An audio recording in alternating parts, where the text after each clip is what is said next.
दोस्तों, एक और इंस्टॉलमेंट आपको मिल रहा है प्रतिशोध की राजनीति, उत्पीड़न की राजनीति, धमकी की राजनीति, खास तौर से निशाना बनाने का प्रयत्न श्रीमती सोनिया गांधी, श्री राहुल गांधी और कांग्रेस पार्टी को।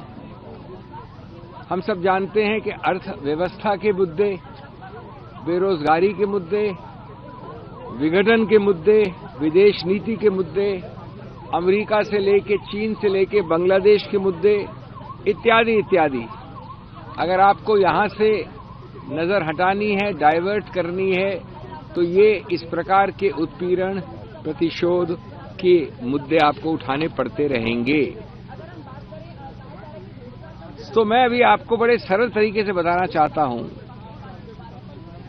कि जहां कुछ हुआ ही नहीं, जहां कोई क्राइम ही नहीं है, वहां किस प्रकार से क्राइम की इजाद की जा सकती है। इसमें हमारे सत्तारूढ़ पार्टी के लोगों को और ईडी को एक नोबेल प्राइज मिलना चाहिए। ये एक अजूबा है, वन ट्रिक वंडर है। ये एक ही उदाहरण है जहां बिना एक पैसे के स्थानांतरण हुए, बिना एक मूवेबल या मूल संपत्ति इमूवेबल के स्थानांतरण हुए, जहां 1 मिलीमीटर तक किसी ने कोई फायदा नहीं उठाया, वहां एक मनी लॉन्ड्रिंग का ऑफेंस बनाया जा रहा है नेशनल हेरल्ड के विषय में। और ऐसा ये अजूबा है कि मैं समझता हूं कि ये पहली बार वन ऑफ द 7 और 8 वंडर्स ऑफ द वर्ल्ड में गिना जाना चाहिए। एजेएल से शुरू करता हूं मैं। आप सब जानते हैं, जानी मानी पुरानी कंपनी है, 50 वर्ष से उससे भी ज्यादा एक मशाल लेके कुछ आदर्शों के लिए खड़ी है। नेशनल हेरल्ड ब्रिटेन के विदेशी रूल के समय में खड़ी थी, उसके बाद खड़ी है। और ऐसा होता है कई बार कि आदर्शवाद पे स्थापित संस्थाएं कई बार वाणिज्य के रूप से, आर्थिक रूप से अच्छा नहीं करती है। यही हुआ नेशनल हेरल्ड एजेएल के साथ। इन 50, 55, 60 सालों में उस आदर्श को ऊंचा रखने के लिए, कांग्रेस के आदर्शों को, उस मशाल को जलाते हुए रहने के लिए विभिन्न समय पर एआईसीसी ने अलग अलग समयों पे 55-60 वर्षों के बीच में उसको लोन दिया एजेएल को। वो लोन एक वक्त 90 करोड़ हो गया था। एजेएल कंपनी है जो सिर्फ नेशनल हेरल्ड नहीं चलाती, लेकिन जिसके पास अचल संपत्ति है पूरे अखिल भारतीय स्तर पे। तो ये निर्णय किया गया कि कैसे इस पुरानी मशाल वाली कंपनी को आर्थिक रूप से मजबूत किया जाए। उसके लिए ये आवश्यक था कि उसको ऋण मुक्त किया जाए, डेट फ्री कंपनी किया जाए, जो डेट 90 करोड़ की थी। इसलिए एक ऐसी चीज की गई जो हर कंपनी देश में करती है, जो ऋण होता है उसको इक्विटी में कन्वर्ट करो, डेट इनटू इक्विटी। ये संपत्ति है सब, इस संपत्ति का मालिकाना हक है मेरे पास, मैं हूं एजेएल। ये संपत्ति भी यहीं रहती है, 1 इंच नहीं हिलती है, एजेएल भी यहीं रहता है। लेकिन एजेएल के लोन को इक्विटी में कन्वर्ट करने के लिए एक दूसरी कंपनी बनाई गई, यंग इंडियन। यंग इंडियन एक विचित्र कंपनी है, मैं आऊंगा उसके ऊपर। लेकिन ये जो ऋण है मेरा एजेएल का, उसको यंग इंडियन को असाइन कर दिया गया, दे दिया गया। इसका मतलब हुआ कि शेयर होल्डिंग एजेएल की अधिकतर रूप से 99% यंग इंडियन के हाथ में आ गई। कोई प्रॉपर्टी मूव नहीं किया, कोई रुपया मूव नहीं किया। एजेएल की कंट्रोलिंग कंपनी यंग इंडियन बन गई। अब यंग इंडियन में ऑस्कर फर्नांडिस थे, मोतीलाल वोरा जी थे, सोनिया जी हैं, राहुल जी हैं, सुमन दुबे हैं, अन्य लोग हैं, सैम पित्रोदा हैं। ये कौन है? ये कांग्रेस के आदर्शों से जुड़े हुए वो लोग हैं जो इस कंपनी को, जिसको नॉट फॉर प्रॉफिट कंपनी विशेष रूप से कंपनीज एक्ट में बनाया जाता है, उस कंपनीज एक्ट के अंतर्गत इसको बनाया गया। मतलब क्या हुआ इसका? मतलब कि ये यंग इंडियन जो अब 99% शेयर होल्ड करती है एजेएल की, वो न डिविडेंड दे सकती है, न प्रॉफिट बना सकती है। अगर प्रॉफिट बनता है तो वो उस यंग इंडियन में ही रहेगा। न कोई इन लोगों को, डायरेक्टर्स को कोई पर्क देती है, गाड़ी घोड़ा कुछ नहीं, न कोई सैलरी देती है।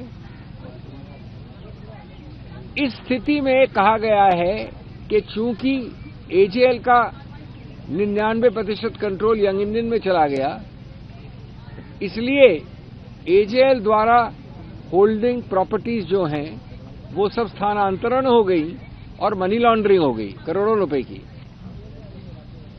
ये विचित्रता मैं नहीं समझता कि किंडरगार्टन कानून के विद्यार्थी से लेकर पीएचडी तक कोई समझा सकता है, लेकिन ईडी ने समझ ली और ईडी ने विश्व भर को समझाने का प्रयत्न चल रहा है। एक और बात मैं बताना चाहूंगा आपको।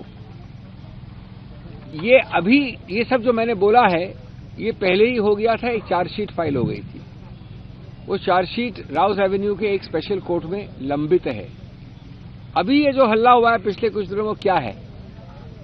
मैंने बहस की थी कि चार्जशीट निरस्त है। क्यों निरस्त है? क्योंकि ईडी में लिखा है कि वो डिपार्टमेंट, वो यूनिट जो सरकारी यूनिट हो, ऑफिसर एम्पावर्ड टू, सिर्फ वही कंप्लेंट कर सकता है। अब नेशनल हेराल्ड में विचित्रता यह है कि किसी ईडी, किसी पुलिस, किसी एफआईआर में रजिस्टर नहीं हुआ था। सिर्फ सुब्रमण्यम स्वामी जी कोर्ट गए थे, उन्होंने एक प्राइवेट कंप्लेंट की थी। उस प्राइवेट कंप्लेंट के आधार पर केस शुरू हुआ और कुछ समय बाद स्वयं सुब्रमण्यम स्वामी जी ने उस प्राइवेट कंप्लेंट को अपने आप खुद जाके हाई कोर्ट स्टे करवा दिया, यानी अपनी कंप्लेंट को स्टे करवा दिया। तो ये मूल बात समझने की आपके दर्शकों को कि कंप्लेंट एक सिर्फ प्राइवेट थी, सरकारी कोई कंप्लेंट थी नहीं कभी नेशनल हेराल्ड में। और वो कंप्लेंट भी सुब्रमण्यम स्वामी ने स्टे करवा रखी थी।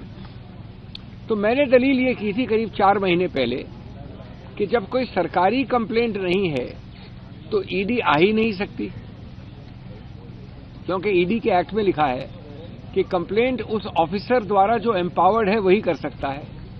सुब्रमण्यम स्वामी ऑफिसर नहीं है पुलिस के। अब ये बड़ा लैकूना है जिससे एक पूरी इमारत जो बनाई है वो गिर सकती थी। वो निर्णय अभी तक रिजर्व्ड है। मुझे कोई संदेह नहीं है कि उस गैप को, उस बेवकूफी को, उस कोई प्रेडिकेट ऑफेंस और कोई एफआईआर न होने को ठीक करने के लिए ये अभी नवंबर-दिसंबर में नई एफआईआर दर्ज की गई और इसके आधार पर एक और एसीआर की जाएगी, क्योंकि आधार इसको बनाया जाएगा। इसके पहले कोई आधार नहीं था सिवाय सुब्रमण्यम स्वामी के कंप्लेंट के जो स्टेट थी। तो आप समझ रहे हैं कि जल्दबाजी में द्वेष की भावना से काम करने से कितनी महामूर्खताएं होती हैं, कितनी मजाकें होती हैं और किस प्रकार से नुकसान होता है। इसलिए मैं कहूंगा कि इसको आपको देखना चाहिए सही परिप्रेक्ष्य में। बीजेपी की राजनीति है विपक्ष को थकाओ, झूठ को सजाओ और एजेंसियों को नचाओ। बीजेपी का नया नारा है, न सबूत न तर्क, सिर्फ टारगेट। और टारगेट हम जानते हैं कौन है। दोस्तों, न पैसा, न धोखा, न कमाई। मैंने भी बताया पैसा का स्थानांतरण नहीं हुआ, किसी ने धोखा करने की कंप्लेंट नहीं की, तो न पैसा न धोखा न कोई कमाई। फिर भी बीजेपी ने मनी लॉन्ड्रिंग की कहानी बनाई। ये अजीबोगरीब कहानी है, क्योंकि आपका उद्देश्य है विपक्ष को डराओ, जनता को भरमाओ और एजेंसियों को दौड़ाओ। और जहां नींव नहीं वहां इमारत कैसे खड़ी होगी? कोई प्रेडिकेट ऑफेंस नहीं, कोई एफआईआर नहीं। इसलिए एक और मूर्खता का प्रयत्न किया जा रहा है ये अभी वाली एफआईआर फाइल करके। इसमें अलग अलग खामियां क्या होंगी वो आपको बाद में मालूम पड़ेंगी कोर्ट कचहरी में, लेकिन आज ये है। लेकिन मैं एक बात से खत्म करना चाहता हूं, आवाज को दबाओगे तो वो और बुलंद होगी। ये नेशनल हेरल्ड का भी नारा रहा है ब्रिटिश टाइम्स में। सच को मिटाओगे तो वो और प्रचंड होगी, क्योंकि हम न झुकेंगे न रुकेंगे। बीजेपी को जवाब कानून देगा, समय देगा और जनता देगी।